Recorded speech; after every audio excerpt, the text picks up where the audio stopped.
I'm fired up to talk about our GOAT, Shohei Ohtani. He wins his second NL MVP award. Back-to-back World Series champ, back-to-back NL MVP. I don't know any way a contract could get off to a better start, Jesse. How about you? No, I mean, it's the greatest start to a contract in the history of sports. I think we could agree. But I'm just like wondering with the intro of this video, I'm like, did I say Shohei won Cy Young awards, or did I say Paul Skeens did? I hope I said Shohei won MVP award. I hope I didn't fuck that up. Yeah, it's, it was nice to see Shohei accepting the award in English. It's always nice to just get a little bit of a reprieve from the news flow that we've got going on right now and just talk some baseball with you. So I am happy to be back with you, Brandon. Dude, hey, Jesse, before we get into it, I got to ask, I got to be that guy at the bar. Hearing Shohei go off in English like that, I was fired up. But does it lend any credence to that tape of, Ippei pretending to be Shohei? Does it throw anything into question for you, dude? Hey, dude, Shohei no speak no English, dude. Come on, bro. No, not at all. I don't know. If you go back and listen to those videos, I mean, it's so obviously Ippei in them, but I don't even think that that's the issue. I think people just think that Shohei always spoke English, and that this isn't some like new development from him. But no, it's awesome to see, and in terms of how this. You asked the question about how this ranks in terms of like the best start to a contract. It got me thinking like where Shohei is now that we're in the off season, so we don't have a lot to talk about here. There's not a lot of news going on, but where Shohei ranks in all time LA sports lore. He's obviously only been here for 2 years, but he's 2 for 2 with 2 MVPs, winning 2 championships, and obviously he doesn't have that World Series MVP yet, but he does have the NLCS MVP, and I think we can agree Dodgers are not winning either one of these World Series without Shohei Ohtani. So, what do you think, Brandon? Because what is he? He's hit 54.5 home runs each season. Insane. And he's on pace to being like. On this pace, he would have something like 500 home runs in his 10 years with the Dodgers. That's probably not going to happen, but where does he rank for you right now in LA sports? First of all, I don't want to write off that he can't hit 500 home runs in his Dodger career. I just don't want to believe that that's not. I don't want to put a ceiling on him, dude. Stop trying to cage my bird. Let the cage bird sing. I forget the book. Jesse. Honestly, yeah, he can't keep that up. He's not going to hit 500. But there is an all-time home run record holder for the Dodgers, one Duke Snider with 389 homers. Jess Ohtani, like you had mentioned, is at 109 Dodger home runs. He's got 8 years left in this contract. I personally believe that record is firmly in sight and in danger of Shohei breaking it. I could see him doing it, dude, like a 40-year-old Shohei just kind of going out there on his Albert Pujols tour, just ripping some bing bongs.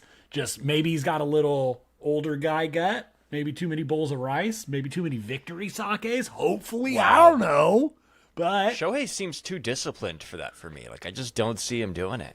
It's not about the discipline. It's that your body just kind of doesn't metabolize the same way. But then again, look at LeBron James, dude. That guy's still a freak athlete.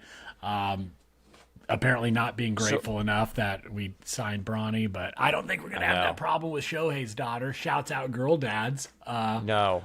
I think I was thinking about that a little bit. A little aside, the Genie Bus stuff with the Lakers. I feel like that's what's going to happen with the Yankees at some point and the Steinbrenners. Ooh. Because it seems like they've been crying poor a little bit. Like they're like signing Bellinger so far has been like their big move in the offseason. And it doesn't seem like they're willing to like go that next step with their finances to compete with teams like the Dodgers and the Mets.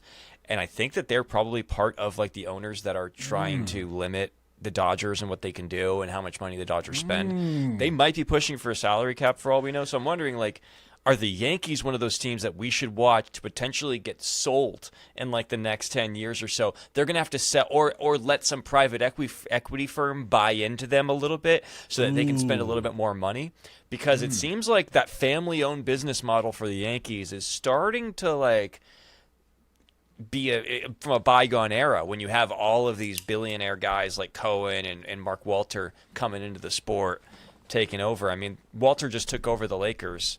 Jeannie Buss, in that article, literally admits, the ESPN article admits, that she couldn't keep up with the changing landscape of the economic landscape. So I feel like the Yankees might be there too, but that's neither here nor there. Let's get back to Shohei. Real quick. Hit the brakes, Daddy-O. You said a lot, and you said some fucking heaters in there, and I just want to touch on them meatballs before we get out of here. I think what Jeannie Buss did was she said the quiet part out loud, right?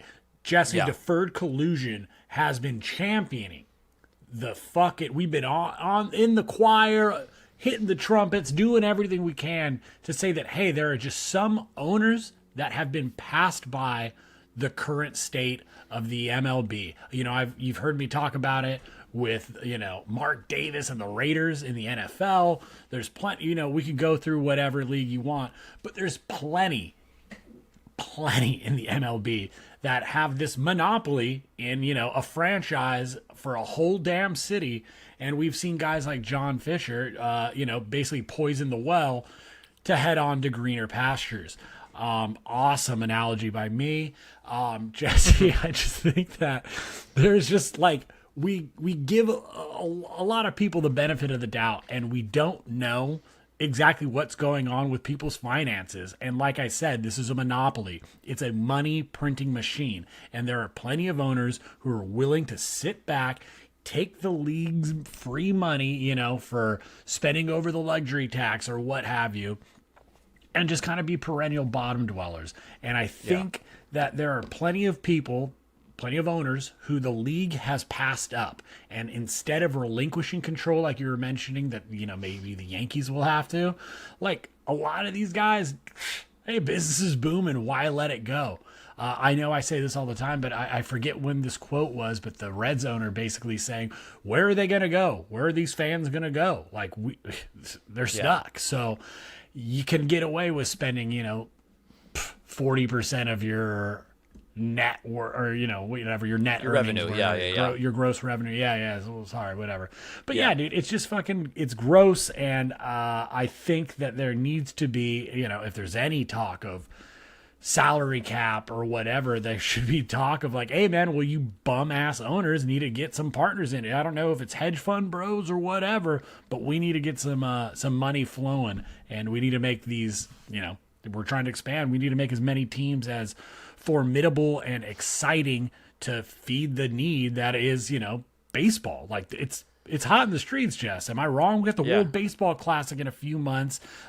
You know, Olympic baseball is on the tip of people's tongues. We were, you know, as we mentioned at the top, with Dave Roberts wanting to follow in Tommy Lasorda's footsteps. We'll get to that a little later. But Jess, baseball's super hot. I just want to see more competitive teams, and that means getting these old, stale blue bloods off the throne.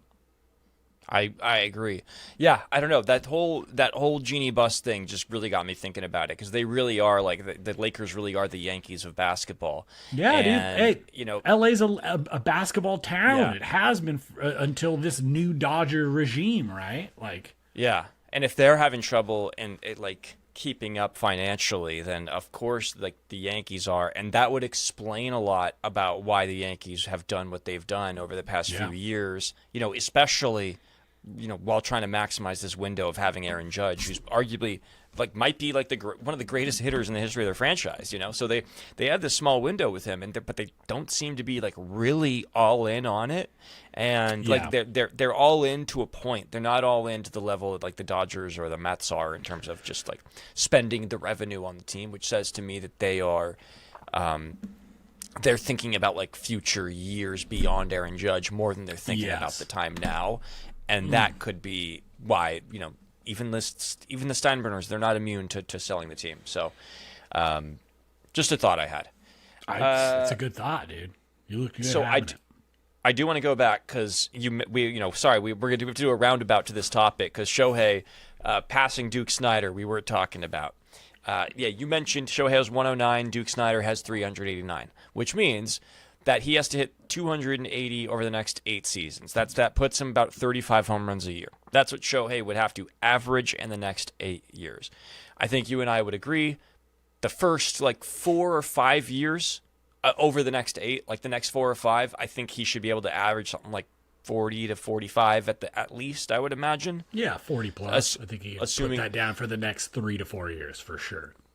Basically, what this comes down to is, will there be an injury at any point in those years? Because I think he should. I agree. I think he should be able to get there. I think there's a total argument that Shohei could still get to 500 home runs in his career. What is he at right now? How many homers does he have? Ooh, good question. Good trivia question. Shohei right now in his career has 280. Yeah, so I think he could easily get to hit 220 more over the next 8 seasons. Yeah, we're just betting that he's going to hit 260 more. 40 more than that isn't way off, dude. It's possible. Yeah, I mean, what he's have to hit? Dude, a guy with 500 homers and how many strikeouts is he? He's got to have 500 Ks right now, right?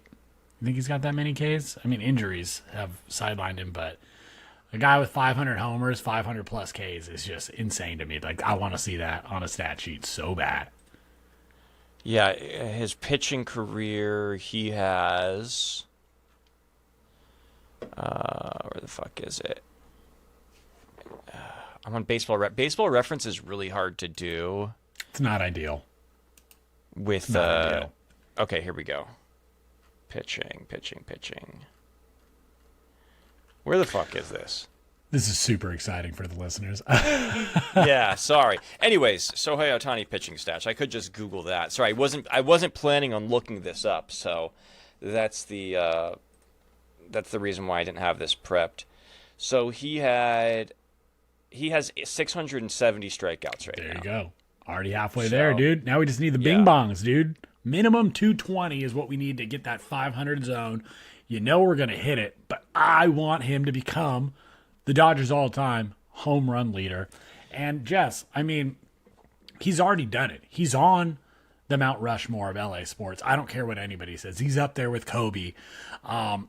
Jess, who are your other 2 that you got on Mount Rushmore right now, bro? Here's the thing. You've got Kareem. You've got Magic Johnson. You've got Kobe Bryant. I mean, you have Shaq won 3 with the Lakers. I wouldn't put him on the Mount Rushmore. I wouldn't. There's Jerry West.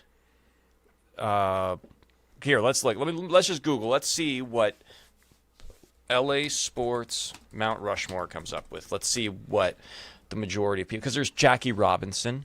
Yeah. But I mean, that's a Brooklyn Dodger. Sandy Koufax, Clayton. Yeah, those are all Dodger Kershaw. legends. But I'm saying, Kershaw could be up there. Longevity, 3 rings, whatever.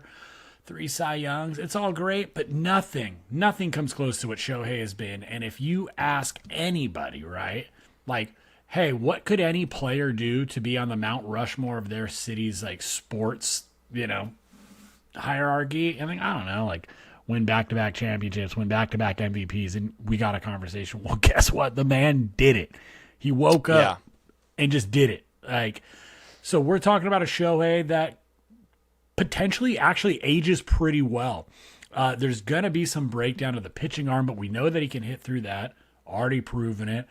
And there's going to be a day where he moves into a full-time DH position and possibly even, before that, a reliever. So there's going to be even less stress on the body on a regular basis. And to be honest, hey, dude, man, I will say he really could break Duke Snyder's freaking record of 389. It's in the cards, brother. And that's a big enchilada. That's crazy. I will say I think he only needs to pitch for a few more seasons. It's only really necessary for him to do that. It would be great for him to pitch the length of the Dodgers contract.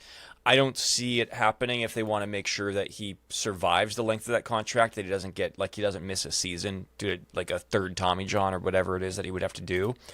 But I mean, if he just became a full-time hitter by the time he's 35, 36, I could totally see him, continuing to put up 40 homer seasons, even into his late 30s, if he's only focused on hitting, because he's so committed.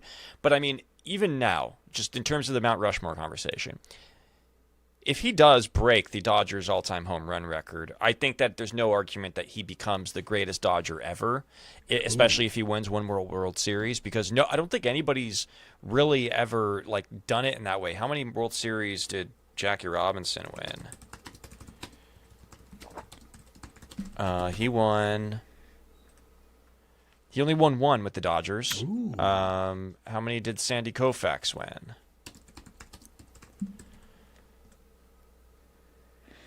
He won 4.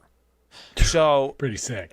That's pretty awesome. I mean, if Shohei wins 3 or 4 and becomes the Dodgers' all-time home run leader, there's certainly an argument for him being he would pass Koufax. And here's the thing. It's hard to say that he's not already, because if you already consider him to be the greatest baseball player ever, right? Exactly. It's like, how could you say in one sentence, on one side of your mouth, he's the greatest baseball player ever, but he's not the greatest Dodger ever? Well, he's only been here 2 years. I think that would be the argument. Totally. But I mean, he's already won 2. If he survives the length of his contract, he ends up being the Dodgers' all-time home run leader. He wins maybe 1 or 2 more championships. It's like, he's gonna go down as the greatest LA sports athlete of all time. I think people put too much emphasis on the fact that you would put more emphasis on the fact that Kobe has the 5 rings, Magic has the 5 rings, but baseball is a harder sport to win, because it's like, the best players don't get the ball at end of games like they do in basketball or in football. You have to rely on your team players to have at bats late in games. Shouts out Will Klein. Shohei can't get the ball, can't get an at bat every time late in the game, like you can do in basketball. You know what I mean? LeBron can take a shot every single time at the end of a game if he wants to. Shohei can't do that. So that's number 1. Number 2, Kobe won 5, but he was not always the best player in the league when he did it. He won, one MVP. Magic was the best player for a few seasons. So I do think that Shohei will be the best player for the majority of his contract, and he'll win MVPs and championships. And I think by the end of it, he's going to be the head of LA sports Mount Rushmore. So. I love that. And Jesse, I think you even left off one skill set that Shohei's starting to get a little famous for. I saw an edit, right? And it was Shohei courting all these different players throughout the years, and there was a shot of Kyle Tucker and Shohei when he was on the Angels and had a little interaction, and showing these other guys, on All-Star games with Edwin Diaz and taking a picture with his son, and just kind of, being bigger than the game, and, hey, doing all this and that. And I'm like, yeah, dude, everybody wants to come play with Shohei, right? But is Shohei not getting credit for being this all-time recruiter for the Dodgers? It's only been 2 seasons, but hey, man, we just saw Shohei on stage with Tarek Skubal, who's been heavily linked to trade talks with the Dodgers. Whether or not it'll happen, we'll see.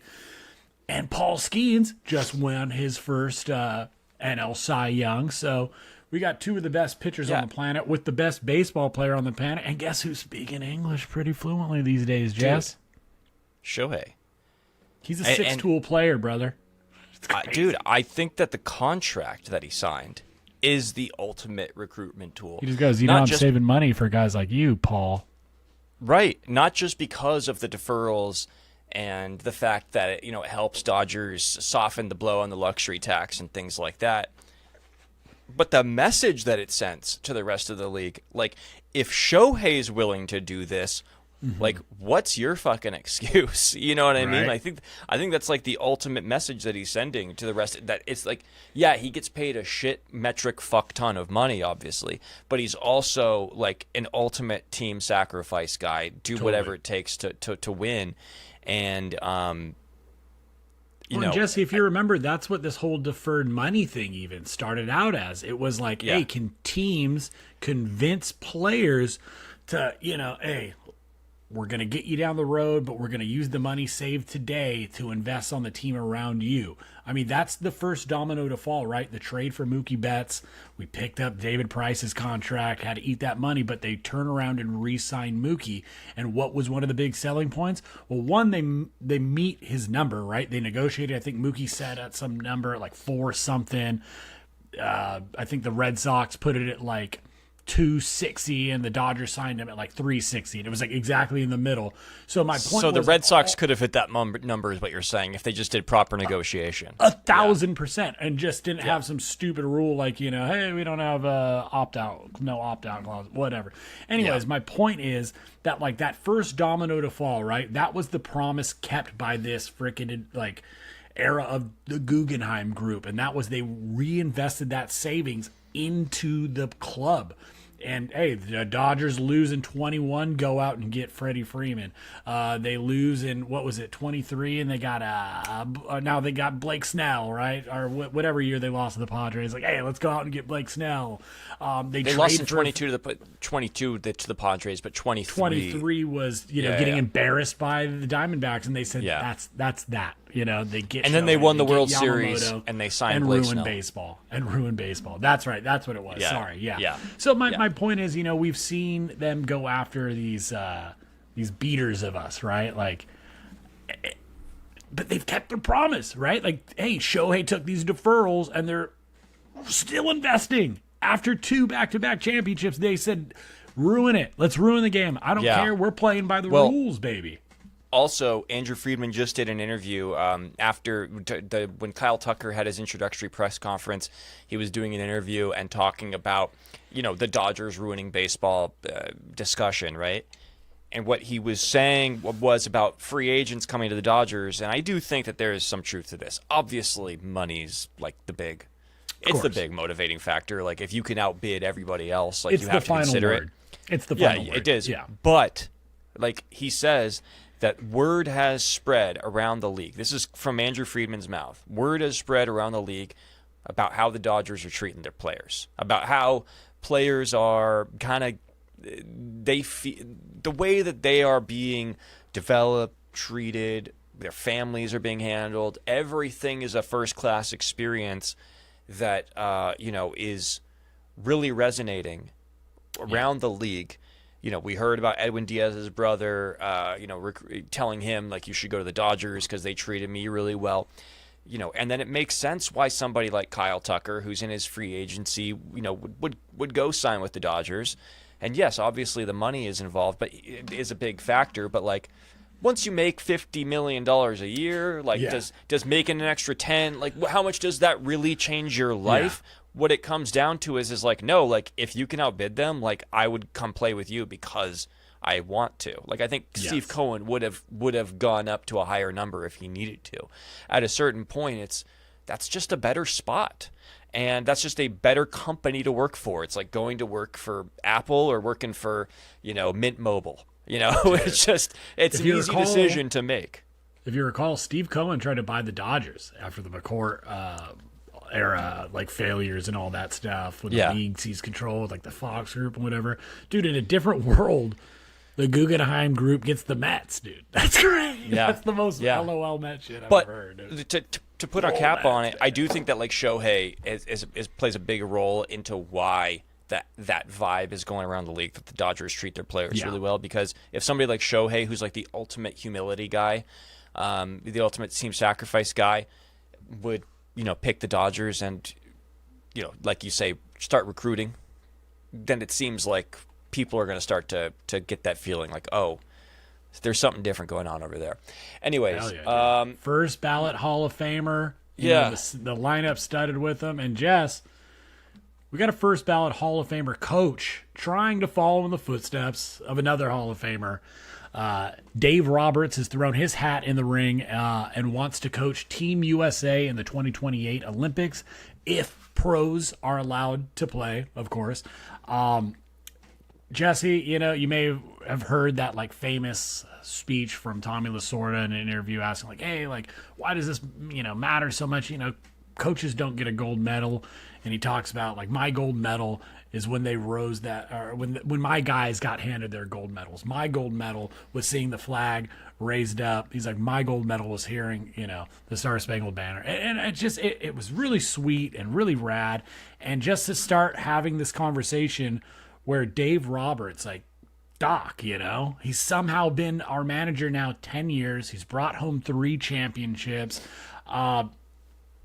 is looking at a Hall of Fame career. He can coach another 20 years. He's going to be this era's like guy that's just timeless. We have this other Lasorda just kind of flowering, blossoming right before our eyes. And Jesse, it's just one of those things that I think is really sweet and special. Just to take a moment and appreciate how far we've come with one skipper and how really important it is to have a steadfast figure at the front steps of your clubhouse, welcoming guys in, whether it's, for the first day of spring training or after, game 162 and we're going to the playoffs, or after game 7 of the World Series. Like, just having that personality, I think, has allowed the Mookies, the Freddies, the Shoheis, the Yamas to, like I said, flourish in this setting and become this ultimate team, this destination for free agents and international signing. Like, it's incredible, and I don't think we get there without Dave Roberts. And Jesse, all that glazing just to say the fucking hate in the comments about Dave wanting to coach the world or the Olympic team was incredible. I don't think a lot of it was like anybody else but Dodger fans. Like, just that toxic fan that's still like, fire Roberts, fucking, it should have never went to game 6. We should have swept them. Like, dude, I hear idiots like that on job sites. I'm not even kidding, dude. It's crazy. Yeah, first off, you got some glaze underneath your lip right there, just letting you know. But yeah, I mean, obviously nobody's going to want, other than Dodger fans, nobody's going to want Dave Roberts to do that job. But I mean, like, to me, and I've said this for, defending Doc for the past 10 years, is that his skills as a manager, especially in the era of analytics and, just the information that managers have now to help, assist them in their decisions, help inform their decisions. His greatest strength has always been his communication skills and his ability to properly message. Whether it's in the post-game interviews, on the field interviews, or just the way he speaks to players, the way that he speaks to them honestly. He doesn't have that like old school like vibe to him, like a Schilt, like a Mike Schilt would, that maybe rubs some guys the wrong way, but he still has. But he still has that like love for the history of the game that, he still carries that with him, but he's able to embrace this like new style of managing in a way that is, I think, been, for the most part, perfectly executed. 3 out of 10 years you've won a or 11 years now you've won a championship. Was it? He started in 2015, right? I believe that was his 16 first season. 16. It was at the end of the 15 season. That was Mattingly's last year. So start of Mattingly was 15, yeah. And there was a few options. I think Bud Black was an option at the time. A few other guys, but yeah. Yeah, so I mean, I think that like when you consider that, I think he'd be the perfect coach for Team USA. And I genuinely hope I would say that as somebody that wasn't a Dodger fan. If I could just be on the outside looking in and saying like, who else would really deserve it at this point? Like, I think that there is some element of the fact that Dave Roberts has like Japanese heritage too. Totally. And he's, like that people are a little weird about it, but like if you're weird about that, you're a fucking dork. But Jesse, I was gonna ask this question, you kind of just nailed it, but like, I mean, as an objective, just baseball fan, do you think he's done enough to coach Team USA? And if not him, who else? I mean, if Dave Roberts hasn't done enough to coach Team USA, what fucking baseball manager has done enough? For real. Like, seriously, ask yourself that question. If Dave Roberts hasn't, then has any? Because, like, he's been the most successful manager. I think what gets taken from Dave is that people feel like his job is so easy that if the Dodgers lose, it's all on him, where if they win, he gets none of the credit. So that's the job that he has. So I would just ignore all of it and say that he deserves it. But obviously there are other guys that I'd be fine with. I'd be fine with Bud Black. I'd be fine with a lot of like the long-standing managers that have been there. I'd be fine with Craig Counsell going in there. That's fine. I don't really care. I'm just saying in terms of who deserves it, of course Dave Roberts deserves it. Yeah. Like, how 100%. could you argue against that? So. He's America's coach, damn it. And if you're not on board, well, I got 2 words for you.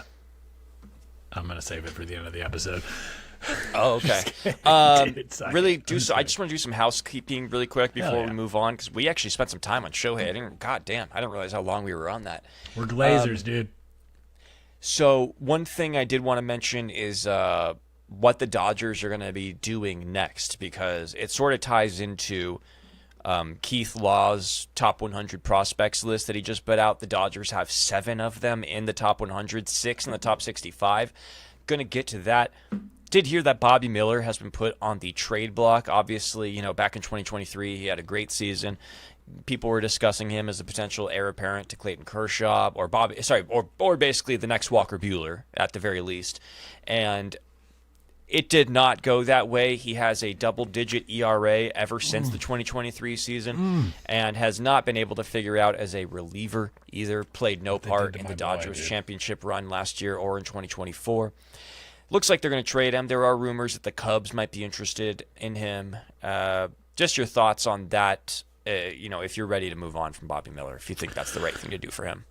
I know some people have different feelings about this, but I am a firm believer in that sometimes you just got to move on and pastures are going to be greener. I don't know if it's a bit of the yips.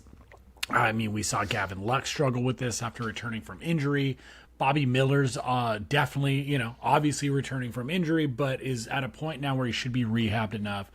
I mean, to share an analogous player too. I mean, Andrew Bynum, right, for the Lakers, that 09 or 2010, 2011, whatever years they won back-to-back, it was like a crucial element in that, and then blows his knee out, and it's kind of never the same.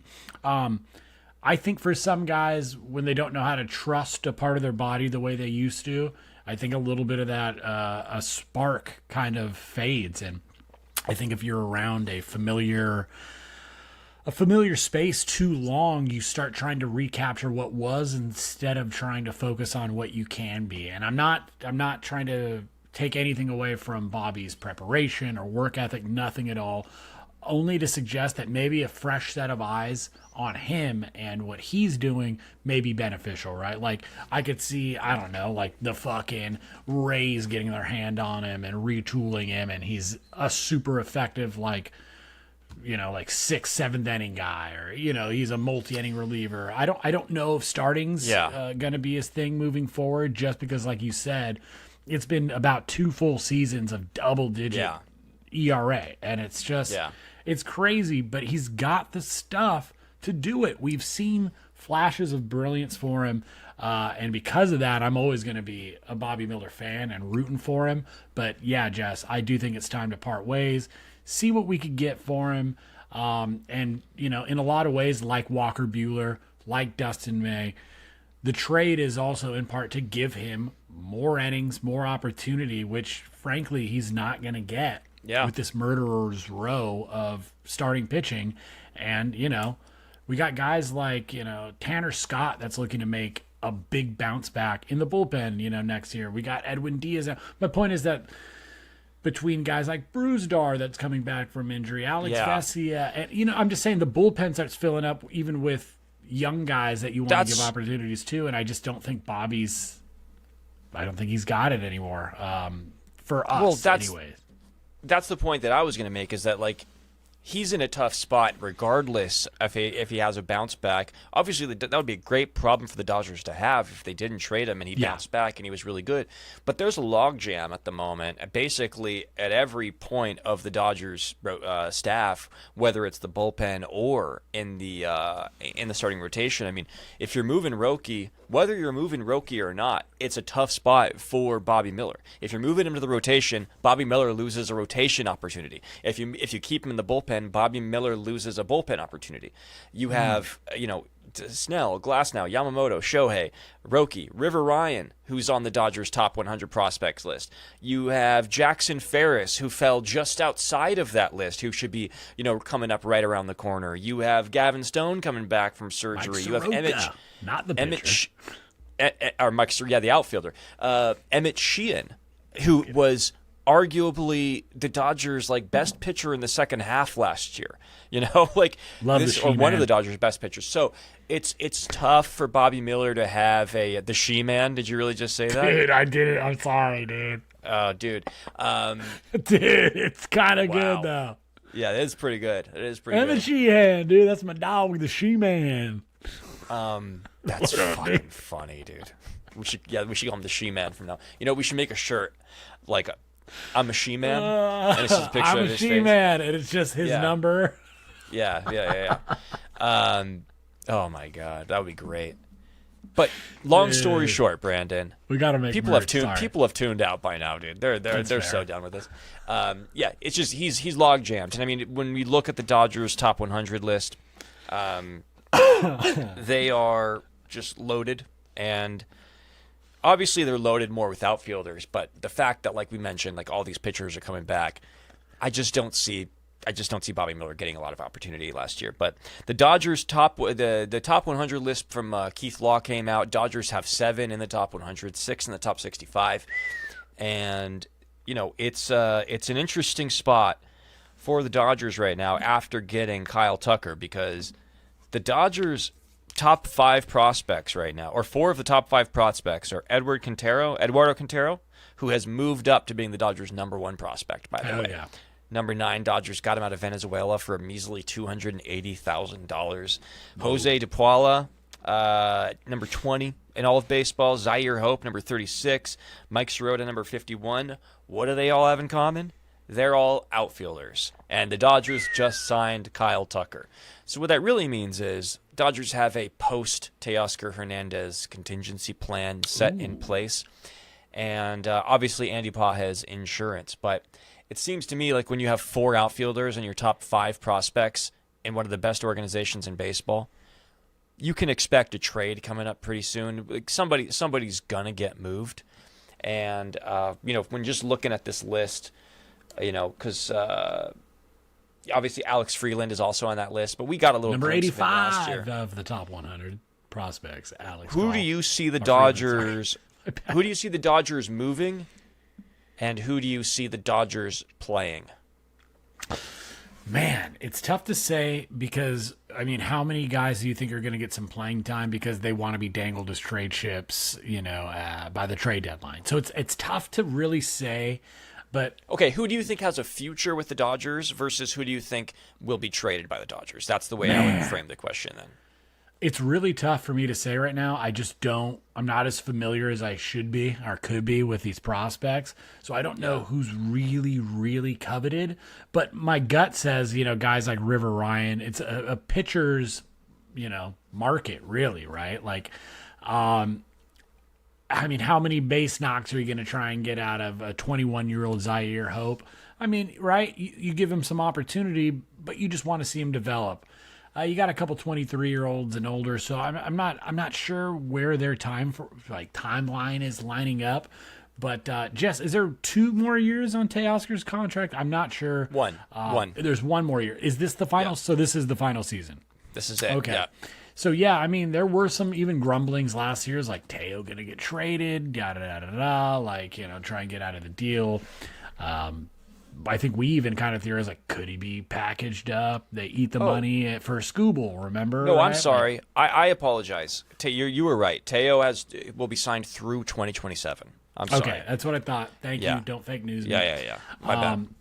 But no, so I mean, I guess it really depends. I forgot he signed a 1 year. I was thinking of I mixed that up. I'm sorry. Yeah, I think now that you have Tucker's defense in right field and Pajez's in center, I think you kind of feel a little bit better about Teo's black hole in left, and you just let him kind of do his thing and smash 30-something homers, and it's all good, right? Like, so I just don't know. I don't know what their plan is, but obviously, Jess, center field is the question mark. If Pajez comes out and continues batting at like a 216 clip, yeah, they're going to move on for him, even though he's got pretty fantastic range and just a dynamite arm. Like, don't run on Andy Pajez, and I don't know how the Dodgers just keep finding center fielders that just got fucking cannons, right? I mean, from Belly to, James Outman had a goddamn cannon, even great hair as well. Couldn't hit the ball, but shouts out James Outman. Yeah, Jess, it's tough to say, but they're dealing from a position of strength, right? Like, when the getting's good, you don't necessarily expect him to sign a guy on a 4-year, 240 to go play the outfield for you when you got a bunch of young bloods. Jesse, they're looking to win a third World Series.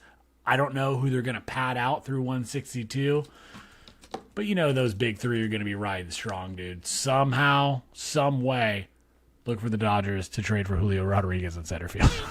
Oh, my God. So here's what I'm thinking, because, Mike Sirota is 23 right now, so he's ahead of schedule on in terms of, being major league ready.